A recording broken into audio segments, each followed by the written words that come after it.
Staff selection கமிஷன்லேருந்து constable பணிக்கான அறிவிப்பு வெளியாக இருக்கு. அதாவது டெல்லி போலீஸில் இருக்கிற வேக்கன்சிக்கான அறிவிப்பு தான் இது. கான்ஸ்டபிள் ஆண் அவர்களுக்கான எக்ஸிக்யூட்டிவ் பணியிடம் அப்படின்னு இதை குறிப்பிடுறாங்க. அதற்கான வேக்கன்சி 4408 இருக்கு. கான்ஸ்டபிள்லேயே பெண் பிரிவை பொறுத்த வரைக்கும் அவர்களுக்கு எக்ஸிக்யூட்டிவ்லேயே அவர்களுக்கான வேக்கன்சின்னு எடுத்துக்கிட்டோம்னா அது 2496 இருக்கு. கான்ஸ்டபிள்லேயே ஆண்களுக்கான எக்ஸ் சர்வீஸ்மென் கமாண்டோவில் மொத்தமாக 376 காலியிடங்கள் இருக்கு.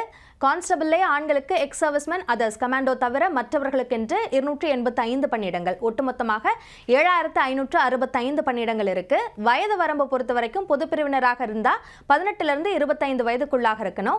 எஸ்சி எஸ்டியை பொறுத்த வரைக்கும் வயது உச்சவரம்பில் 5 ஆண்டுகள் தளர்வும், ஓபிசி பிரிவினராக இருந்தால் வயது உச்சவரம்பில் 3 ஆண்டுகள் தளர்வும் வழங்கப்படுது. கல்வி தகுதியை பொறுத்த வரைக்கும் +2 முடித்திருந்தால் போதும். ஆண்களாக இருக்கிற பட்சத்தில் இலகுரக வாகனம், அதாவது எல்எம்பி லைசன்ஸ் அப்படின்றது இருக்கணும். டிஸ்டன்ஸ் எஜுகேஷனில் படிச்சிருந்தாலும் கூட இதற்கு விண்ணப்பிக்க முடியும் அப்படின்னு சொல்றாங்க.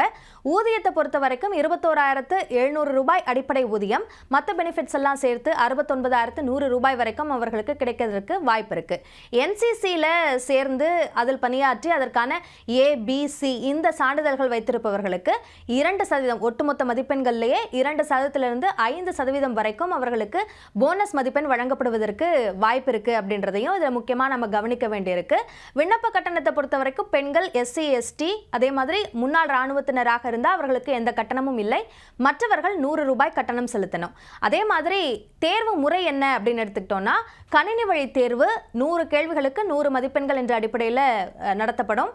இதில் நெகட்டிவ் மார்க்கிங் 1/4 மதிப்பெண் குறைக்கப்படும். தவறான ஒரு பதிலுக்கு 1/4 மதிப்பெண் குறைக்கப்படும்.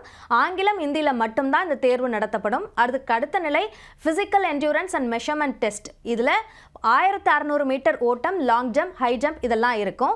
இந்த physical endurance and measurement test அப்படின்றது ஒரு குவாலிஃபைங் சரத்தாக அதில் வச்சுருக்காங்க. ஸோ அந்த அடிப்படையில் தான் அவர்களுக்கான மெரிட் லிஸ்ட் தயார் செய்யப்படும் அப்படின்றதும் சொல்லப்பட்டிருக்கு. அதாவது அந்த எழுத்து தேர்வோட மதிப்பெண் தான், ஆனால் இந்த ஃபிசிக்கல் என்டியூரன்ஸில் தகுதி பெற்றாதான் அவங்க மெரிட் லிஸ்ட்டில் இடம்பெற முடியும். அடுத்ததாக சான்றிதழ் சரிபார்ப்பு இருக்கும்.